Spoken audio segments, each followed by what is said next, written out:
Hello, I'm Anne Aleckson and I am Australia's leading channel. I am a transformational speaker and the direct voice channel for a non-physical group of highly evolved beings that we call All That Is. And when they speak through me, we create transformation through the vibrational frequency of the words that are spoken.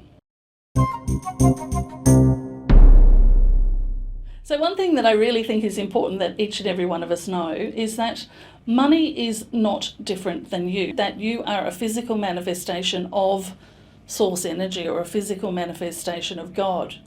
So is money. Money is just the physical manifestation of source energy. So it's an energy and it's no different than you. And so when you learn to love yourself and hold yourself in that space of high vibration, the money will naturally start to come to you as long as you're taking some sort of action to allow a flow of it to come in. So you have to have something that will allow that income to come in. It doesn't matter what it is. It could be a job, but it doesn't have to be. It could be a spouse, but it doesn't have to be. It could be anything at all. It could certainly be an investment or those cryptocurrencies and things like that, because your job, your investments, your spouse, anything at all is not the source of your income. You are the source of your income. And it comes to you through your vibrational frequency, through your willingness to fully embrace every aspect of you, to bring in all of your non-physical aspects and to be fully yourself out there in the world, being you, not pretending to be something else or to be less than. Know yourself as you really are and take that out into the world, and these things will come to you as a consequence of that, as long as you have a grounded in 3D reality means for it to come through. And so when it comes to money or other forms of currency, it's all about our vibration. It's about who you are, who you're being in the world. Now, if you're, let's say, for instance, that if you're choosing to invest in crypto, but you're choosing to invest in it in order to start to try to increase your riches, then you're coming at it from a place of attachment and you're coming at it from a place of fear. And so you're probably going to create a loss in that. Now, that goes for crypto and it goes for cash. It goes for absolutely everything. Even love, if you're going, if you're chasing after someone or trying to hold on to someone with attachment and fear of losing them, then undoubtedly there will be problems in that relationship. So again, it comes back to, just simply being yourself, being whole within yourself.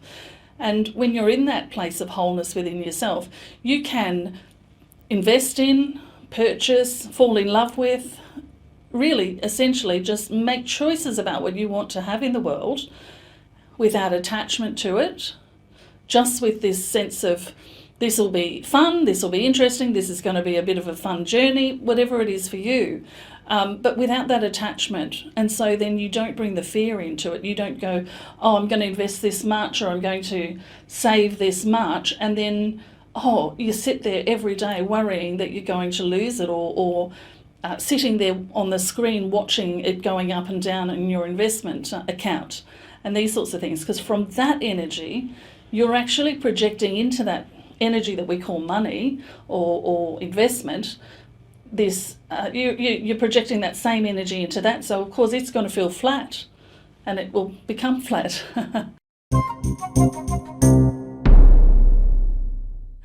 So, something that I'm noticing, particularly with people who are making investments or getting into the crypto market, is that they seem to have this energy about them of wanting to gather together as much money as they can so that they can replace the 1%. The 1% that we're always fighting against. We're always saying there's only 1% of the world that has all the income. And so I see a lot of people using crypto particularly as a means to become that 1%. And so for me, that doesn't bode well, really, for the collective humanity, because what we're essentially doing is gathering more to me and not to us, which is what we need to be doing. It's, all well and good if you can make a heap of money and then share it with the world, but there's a lot of greed associated with these sorts of things. So we're just moving back into that old energy of greed and have-nots and haves, and we're not doing anything about changing the actual world. I personally love the idea of the worldwide basic income. I think that's the thing that's going to change the world. And I think the more of us that can make money from our work, the more of us that can gather this thing called money, in whichever means it comes in at the time, in order to not keep it for ourselves and not to say I'm the 1% now, but rather to somehow create this economy that allows everyone in the world, every single human being in the world, every single one, no one missed out, everyone, a basic universal income. I think we could change the world, and that's something that I plan to contribute to. What I see with this crypto stuff is the greed, particularly in spiritual circles. They're like, they come at you and say, well, you know, we're changing the world. No, you're not.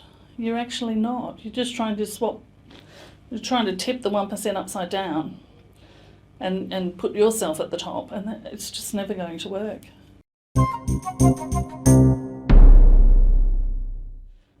MLM is shocking.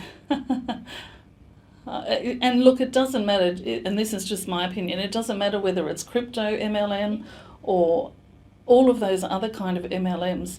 They're not what they appear to be. I know that with everything inside me.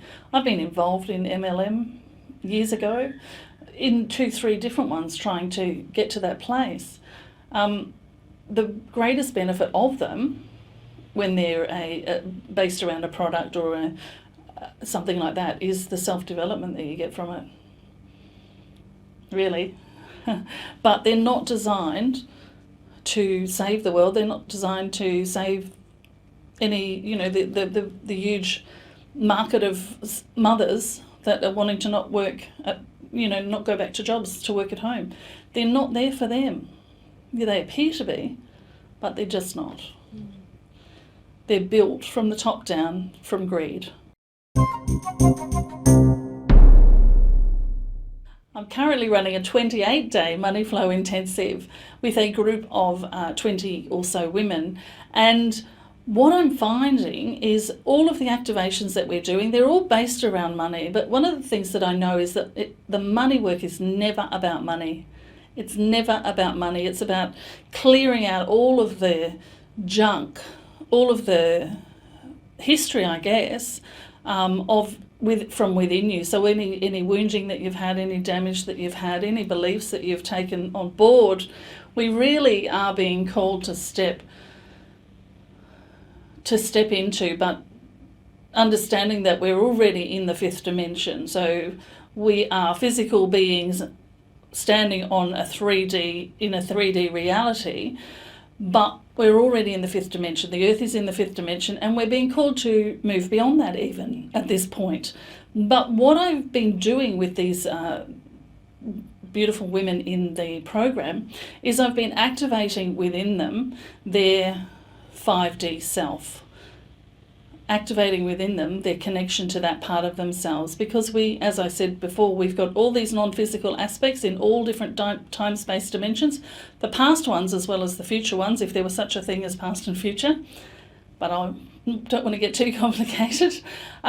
So one of the things that's really become clear to me is that when we clear out all of the stuff that used to be in 3D, when we were in a 3D world, it doesn't really exist anymore, but most of us are carrying it around in our memory. And so when we notice something that's currently happening, we can make a choice. And by default, our choice is to go to a memory of a time when something like that happened and to respond from that or react from that. The 5D choice would be to go into our imagination or look forward thinking, but in the now moment. So future now, not future in the future, but future now, and make different choices about it. That's how we start being in 5D. Now, when you start being in 5D, when you start coming from that place of switching off your memory of what's happened in the past or releasing all of that stuff, and be always forward, future now thinking, your dreams come true a lot quicker. Literally, after activations, people are having people ring them up from 10 years ago and saying, I owe you money, and being willing to pay it back to them, because they've simply changed the energy of who they are. They've become who they're being asked to be right now, to step into this next level of evolution, of humanity's evolution, and be all they came here to be. So to own all aspects of themselves, to be whoever they are being in each moment, to start sharing whatever it is they came here to share. Just start being themselves. It's the greatest experience. And when you do that, you literally can create your reality through the words that you speak, or the words that you write, and even sometimes the words that you think. You truly become the creator of your reality at the next level.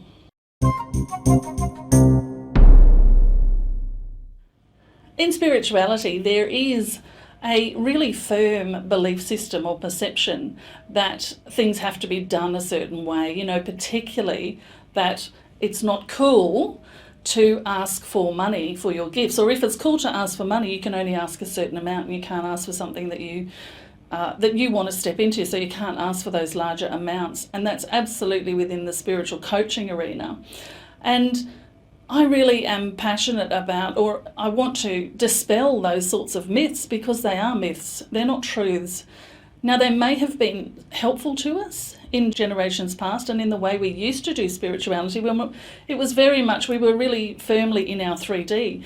But what I know now is that we are actually multidimensional, and our evolution that we're going through is all about bringing in all of our non-physical aspects, or all of our other dimensional selves, our future self, our higher self, our God self, our alien self, so to speak, and allowing us to be in the fullness of ourselves. And in the fullness of ourselves, we can't do anything wrong. There's no rules around how much to charge. There's no rules about how you do a certain modality.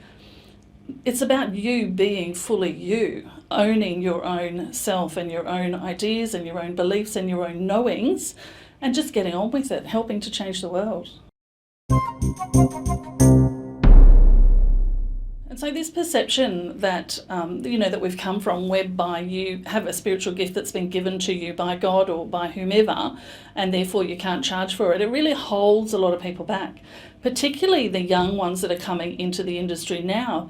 They know that there's nothing wrong with charging, but the minute they come in, and this happened to me quite a few years ago as well, it took me a while to get over it, to come to the truth of it, that someone will pull them up and say, hang on, you're not supposed to be charging, or you can't charge $1,000 for a coaching program because people can't buy it, so therefore you're not being in service. And I just really think it's important that we step out of that mindset, because it is limiting us. It's limiting you. If you're charging less than you think you're worth, you're in resentment half the time. You're not making the money that you should be making, and you deserve to be living a great life. You deserve to be living a wealthy life. And if you're not living that wealthy life and not having the things that you need in order to house, essentially, we are the physical manifestation of all that is, or the physical manifestation of God. And our soul, which is sitting inside of us, has put on this physical manifestation that's called our physical body. And if you don't have the funds and the means to enjoy this body, to look after it, to care for it, to pay for health cover if you need to pay for health care if you need to buy clothing, to buy really good food, not just food that you can afford, but good food, good organic food, to really make use of this physical body through having joy, having fun, having sex, having all of the human experiences. That's what you're here to do as the physical manifestation of God. That doesn't mean that you can't, because you want to be in service and you want to serve through this vehicle, doesn't mean that you give up caring for the body. And I think that a lot of us limit ourselves, and certainly new ones coming in who hear this story about, no, you can't charge, then they go on to create a life that they're not happy living until they get to a point where they just go, well, I don't care what anyone else is saying, I'm going to do it my way. So I'm just going to urge everybody watching, do it your way. Be your whole self and do what gives you pleasure to do, because that's what you're here to do. You're not here to do it the same way as anyone else, or according to some rules that somebody else made up. You make your own rules, or you break all the rules.